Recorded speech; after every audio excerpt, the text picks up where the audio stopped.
Hello friends, I am HK, you are watching exposure HK. যারা যারা অন্নপূর্ণা যোজনায় আবেদন করেছিলেন, ফর্ম জমা দিয়েছিলেন বা অনলাইনে সাবমিট করেছিলেন, তাদের জন্য একটি বড় খবর। অবশেষে মুখ্যমন্ত্রী শুভেন্দু অধিকারী ঘোষণা করে দিলেন যে আপনারা 1 জুলাই আপনাদের অ্যাকাউন্টে 3,000 টাকা পেয়ে যাবেন। তবে হ্যাঁ, সবাই কিন্তু এই টাকা পাবেন না। কাদেরকে কাদেরকে এই টাকা দেওয়া হবে, কারা কারা এই টাকা পাবেন না, সেই নিয়েও কিন্তু তিনি বিস্তারিত জানিয়েছেন। তিনি ঠিক কী বলেছেন তার প্রথমে বক্তব্য আমরা শুনে নেব, তারপরে আরও বিস্তারিত আলোচনা করছি। তৃতীয় সেটি হলো আমাদের অন্নপূর্ণা যোজনা। আপনারা জানেন যে কেন আমরা ফর্ম ছাপিয়ে ভেরিফিকেশন করে আমরা উপযুক্ত প্রাপকদেরকে চিহ্নিত করছি। কারণ বিগত সরকারের যে লক্ষ্মী ভাণ্ডার প্রকল্প, এই প্রকল্পে ব্যাপক দুর্নীতি হয়েছে। মুর্শিদাবাদ জেলার জঙ্গিপুর ব্লকে সেখানে প্রায় 4-4.5 হাজার পুরুষরা লক্ষ্মীর ভাণ্ডারের টাকা তুলে নিয়ে চলে গেছে।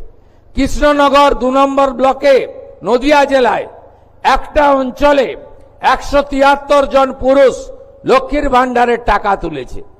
আমাদের মঞ্চে ডিজিপি আছেন, তিনি তার পুলিশ সিআইডি তদন্ত করছে। একটা বড় র্যাকেট আমাদের মা বোন দিদিদের হকের অর্থ, সরকারি অর্থ লুট করেছে। তাই আমরা পরিচ্ছন্নতার সঙ্গে ফর্ম ফিল আপের মাধ্যমে আমরা আপনাদের দিতে চাই।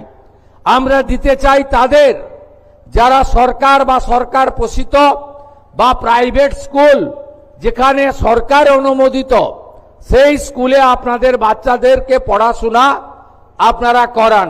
সেক্ষেত্রে বেসরকারি প্রাইভেট স্কুলেও আমরা দেব যারা কেন্দ্রীয় বা রাজ্য বোর্ডের অনুমোদন পেয়েছে। কিন্তু আমরা এমন কোনো জায়গায় দেব না যেখানে ধর্মীয় শিক্ষা দেওয়া হয়, যেখানে ভারত বিরোধী কথা শেখানো হয়। সেখানে যারা পড়াশোনা করেন তাদের পড়াশোনাটা আমাদের মূল স্ট্রিম এডুকেশন, মূল ধারার শিক্ষার মধ্যে পড়ে না, আমরা তাদেরকে দেব না। যারা ভারত সরকারের, রাজ্য সরকারের বিভিন্ন ভ্যাকসিনেশন কর্মসূচিতে অংশগ্রহণ করেন না, ভ্যাকসিনেশন যখন হয় বলে এই টিকা আমার বাচ্চাকে লাগাবো না, এটা জন্ম নিয়ন্ত্রণের টিকা, তাই আমরা তাদেরকেও দেব না। তাই আপনারা সহযোগিতা করুন। ইতিমধ্যে জুন মাসে 3 তারিখে 28 লক্ষ মা বোন দিদির অ্যাকাউন্টে 3,000 টাকা করে ঢুকে গেছে। এখন অবধি 1,05,00,000 আমাদের মা বোন দিদি তারা এই অন্নপূর্ণা যোজনায় নাম নথিভুক্ত করেছেন।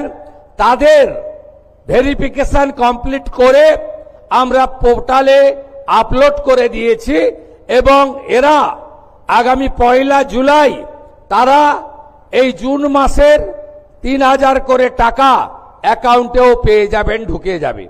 এতটুকু চিন্তা করবেন না। এখনো যারা বাকি আছেন জনকল্যাণ শিবিরে আপনারা ফর্ম ফিল আপ করুন, আধিকারিকরা সাহায্য করবে। তো আপনারা সরাসরি দেখতে পেলেন মুখ্যমন্ত্রী শুভেন্দু অধিকারী ঘোষণা করলেন যে যারা যারা অন্নপূর্ণা যোজনায় ফর্ম সাবমিট করেছিলেন, অনলাইনে বা অফলাইনে জমা দিয়েছিলেন, তাদের মধ্য থেকে প্রায় 1 কোটির ওপর মহিলাদের ফর্ম ভেরিফিকেশন অলরেডি কমপ্লিট হয়ে গেছে এবং পোর্টালে আপলোড হয়ে গেছে তাদের নাম, এবং তারা আগামী 1 জুলাই তাদের অ্যাকাউন্টে 3,000 টাকা পেতে চলেছেন। এবং এই টাকাটা জুন মাসের, এটাও কিন্তু তিনি বললেন।